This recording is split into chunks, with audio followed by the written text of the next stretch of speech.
بسم اللہ الرحمن الرحیم۔ طالب علم کی ترقی میں اور اس کی شخصیت کی تعمیر میں تین چیزیں بڑی اہم ہیں اور بڑا اہم کردار ادا کرتی ہے۔ نمبر ایک، علم کی لگن، علم حاصل کرنے کا شوق اور جذبہ۔ نمبر دو، استاد کی خدمت، اور پھر اس کا ادب و احترام۔ اس کے سلسلے میں دو مثالیں پیش کر رہا ہوں، ایک درسگاہ نبوی کے شاگردوں کی، ایک عبداللہ ابن عباس اور دوسرے عبداللہ ابن مسعود۔ عبداللہ ابن عباس پر میں ایک ویڈیو بنا چکا ہوں، جو اس میں بھی جب یہ ویڈیو چلے گا اوپر آئی بٹن میں یہاں پر آپ کو نظر آ جائے گی۔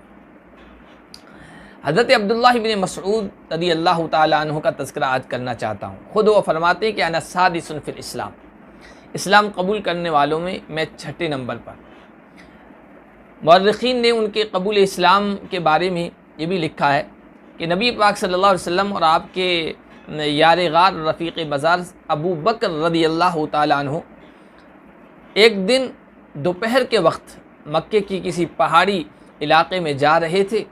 سخت گرمی تھی، دوپہر کا وقت تھا اور انہیں پیاس لگی۔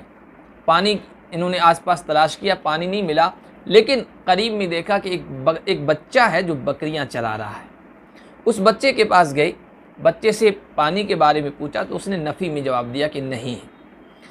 تو نبی پاک صلی اللہ علیہ وسلم نے کہا کہ ان بکریوں میں سے کسی بکری کا دودھ ہمیں دے دو، ہم اپنی پیاس بجھا دیں۔ اس بچے نے کہا کہ نہیں، بکریوں کا دودھ میں نہیں دے سکتا، انا امین یا مؤتمن، میں امین ہوں، بکریاں میرے سردار کی، مالک کی ہے اور مجھے دودھ پلانے کی اجازت نہیں ہے۔ یہ جو بچے تھے یہ عبداللہ ابن مسعود تھے، مکہ کے ایک سردار عقبہ بن ابی معیط کی بکریاں چرا رہے تھے۔ نبی پاک صلی اللہ علیہ وسلم نے کہا کہ چلو کوئی ایسی بکری ہے ریوڑ میں جو دودھ والی نہ ہو اور جس کے تھن بالکل خشک ہو، تو اس نے کہا کہ بکریاں ہیں، کہا ایک بکری لا کے دو۔ اس نے ایک بکری لا کے نبی پاک صلی اللہ علیہ وسلم کو دی۔ نبی پاک صلی اللہ علیہ وسلم نے اس کے خشک تھنوں پر اپنا دست مبارک پھیرا، بسم اللہ پڑھی، اللہ کا نام لیا، تو وہ تھن دودھ سے بھر گئے۔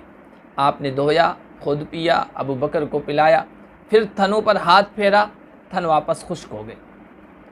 شام کو جب نبی پاک صلی اللہ علیہ وسلم اپنے گھر تشریف لا رہے تھے تو یہ بچہ آپ کے راستے میں آپ کے انتظار میں کھڑا تھا۔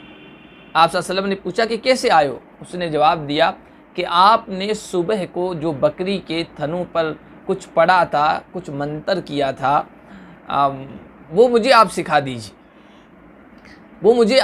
دیجئے، یہ کہا۔ نبی پاک صلی اللہ علیہ وسلم اس پر بڑے خوش ہوئے اور ان کو کہا کہ انک غلیم معلم، یا کہا کہ انک غلام معلم، کہ تم تو سکھے سکھائے بچے ہو، یا تم بڑے عالم بننے والے بچے ہو۔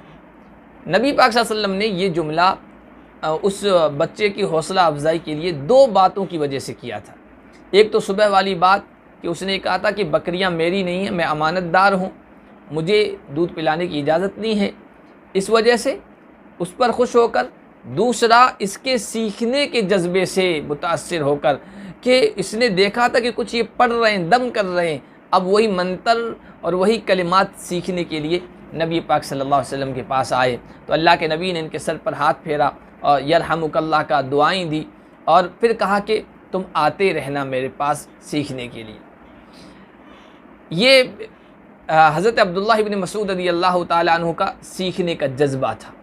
سیکھنے کا جنون ہو، سیکھنے کا جذبہ ہو، علم کی لگن ہو، اس کا شوق ہو، تو پھر طالب علم ترقی کرتا ہے۔ حضرت عبداللہ ابن مسعود رضی اللہ تعالیٰ عنہ کے بارے میں عجیب علماء نے لکھا ہے کہ باقی صحابہ کرام نبی پاک صلی اللہ علیہ وسلم کے پاس ایمان قبول کرنے کے لیے آئے، یہ وہ واحد شخص ہیں جو نبی پاک صلی اللہ علیہ وسلم کے پاس کچھ سیکھنے کے لیے، کچھ حاصل کرنے کے ارادے سے آئے تھے۔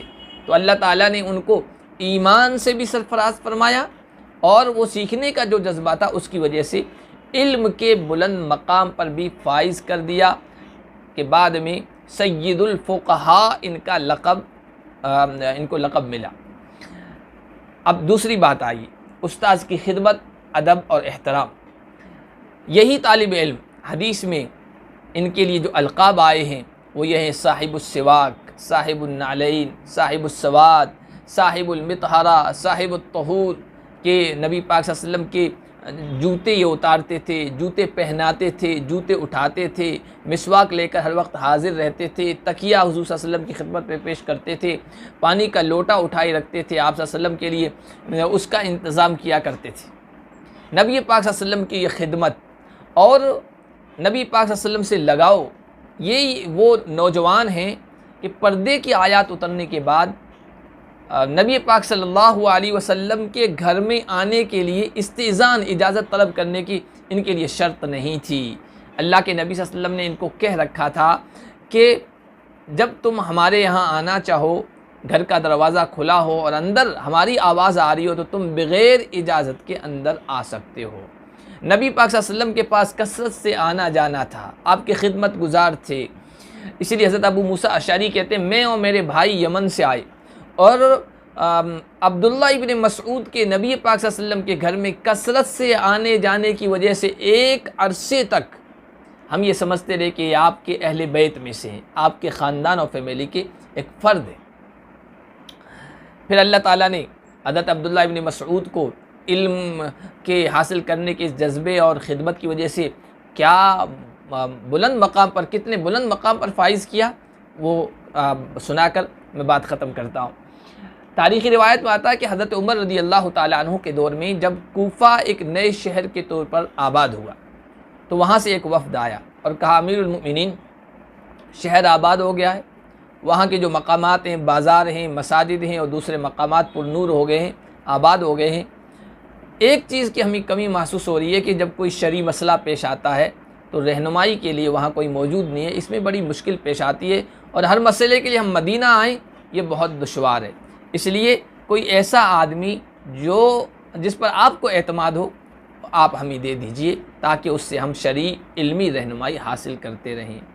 حضرت عمر رضی اللہ تعالی عنہ نے حضرت عبداللہ ابن مسعود رضی اللہ تعالی عنہ کو یہ پابند کر رکھا تھا کہ وہ مدینے سے باہر نہیں جائیں گے، اور جائیں گے تو اجازت سے۔ یہ کوئی پابندی نہیں تھی، یہ ان کے لیے بڑی عزت کی بات تھی، شرف کی بات تھی، کیونکہ امیر المومنین کو مشورے کے لیے کسی بھی وقت ضرورت پڑ سکتی تھی، اس لیے ان کو پابند کر رکھا تھا۔ حضرت عمر نے وفد سے کہا کہ ایک عالم ہے، ایک آدمی ہے جس کو میں نے اپنی ضرورت کے لیے رکھ رکھا ہے، لیکن آج میں تمہیں اپنے اوپر ترجیح دوں گا اور وہ عالم تمہارے حوالے کر دیتا ہوں۔ پھر حضرت عبداللہ ابن مسعود رضی اللہ تعالیٰ عنہ کو بلایا۔